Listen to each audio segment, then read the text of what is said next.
We're now going to talk about the main division that emerges in Islam shortly after the death of Muhammad. And that division is between Sunnis and Shias.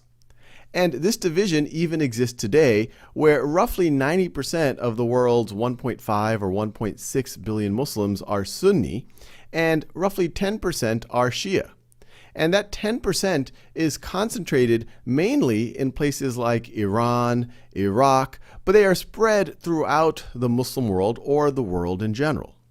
Now, the word Sunni comes from the word sunnah, which is referring to examples of Muhammad. The word Shia comes from Shi'atu Ali, which means followers of Ali or party of Ali. And we'll talk more about Ali in a little bit. But the general division is over who should succeed Muhammad after his death as the leader of the Muslim community.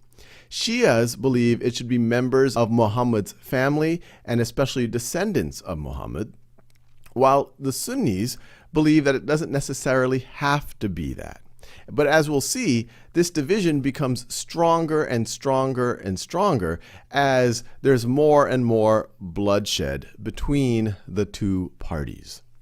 Because so much of this revolves around the family of Muhammad, let's just review that first, and then we'll talk about the division over who should succeed Muhammad as caliph or successor to lead the Muslim community.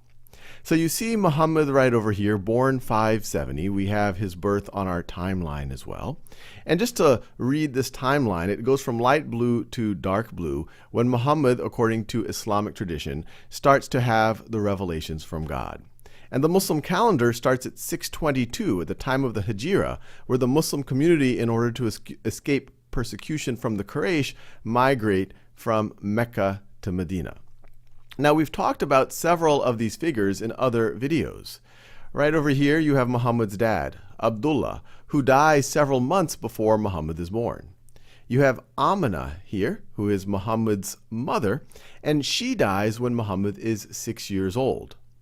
Then you have Abdul Muttalib, who is the head of Muhammad's, you could say, household, and he takes custody after the death of Amina, and he takes custody until Muhammad is 8 years old when Abdul Muttalib dies, and then Muhammad's uncle Abu Talib takes custody.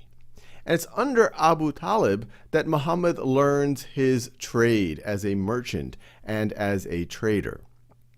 Now later on, we talk about Khadija, who is a wealthy widow in Mecca, and she employs Muhammad, and according to Islamic tradition is impressed by him and proposes to him. And she's 15 years older than Muhammad. This is her third marriage, and Muhammad marries her. She's a significant figure in Islam, not because she is Muhammad's first wife, but also because she is the first Muslim. Now, as you can see, Muhammad and Khadija, they have several children, and I list one of them here, Fatima, because Fatima ends up marrying Abu Talib's son, Ali. And Ali is the Ali that we're talking about, where the word Shia, Shi'atu Ali, comes from, party of Ali. Because Ali is considered the second Muslim.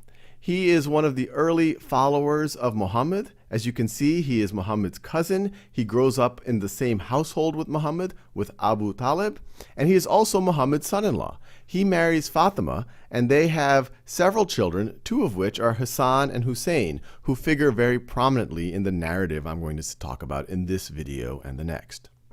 Now, the other figures that you see here, you have Abu Bakr, who was a close companion of Muhammad, also one of the early Muslims. And you can see he was a little bit younger than Muhammad. And they are connected through Aisha. Muhammad marries Aisha after the death of Khadija.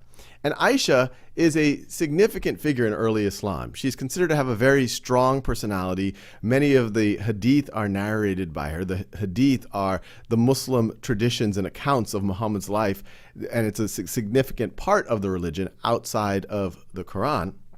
And she is married to Muhammad at a very, very young age. And there's some debate about how young she actually was. But as we'll see, she also figures prominently in this narrative and in the schism that develops between the Sunni and the Shia. And the Sunni and the Shia view her differently.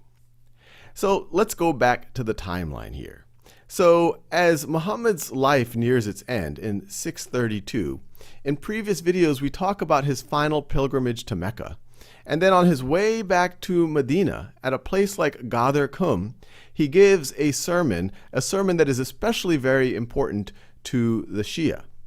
According to that short sermon, and Ghadir Qum, Ghadir literally means pond or small stream, so it's the sermon at the pond Qum, there's one quotation that Shia consider to be very, very important, where Muhammad says, "Of whomsoever I had been Mola, Ali here is to be his Mola." And the word Mola means protector or leader, or it could mean guardian or people that you are close to.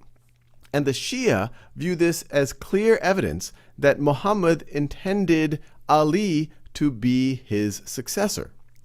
Many members of the Sunni tradition take a slightly different interpretation where they say Mola doesn't necessarily have to mean protector or leader. It could mean companion or friend or member that is close to, and so they don't view this as strongly of evidence. But in the Shia tradition, the event at Ghadir Qum is actually a significant event, and it is even a holiday.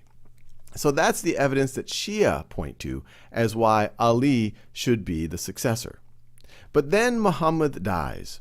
And according to the tradition, while his funeral was being planned by his family, the close companions were meeting and discussing who should succeed Muhammad. And the close companions decide that it should be Abu Bakr. So Abu Bakr becomes the first caliph, and he rules for 2 years. He's succeeded by Umar, sometimes pronounced as Omar, who then is assassinated, who is succeeded by Uthman, sometimes pronounced as Usman, who is then assassinated, and then Ali takes power. According to Sunni tradition, these first 4 caliphs are considered the Rashidun caliphs, or the rightly guided. And under their rule, you have the significant spread of what becomes this Islamic empire that we talk about in other videos. In Shia tradition, they consider these first 3 caliphs as usurpers. They believe that Ali should have been caliph from the beginning, right in 632 at the time of Muhammad's death. And once again, they cite the events at Ghadir Qum, which was observed, according to the Hadith, by thousands of people. And there's many, many accounts of this. Now, Ali is in power, but as we will see in the next video, this starts the first civil war, the first Muslim civil war, often referred to as the first fitna, between Ali and the Umayyads, who are the family of Uthman. And we will cover that in the next video.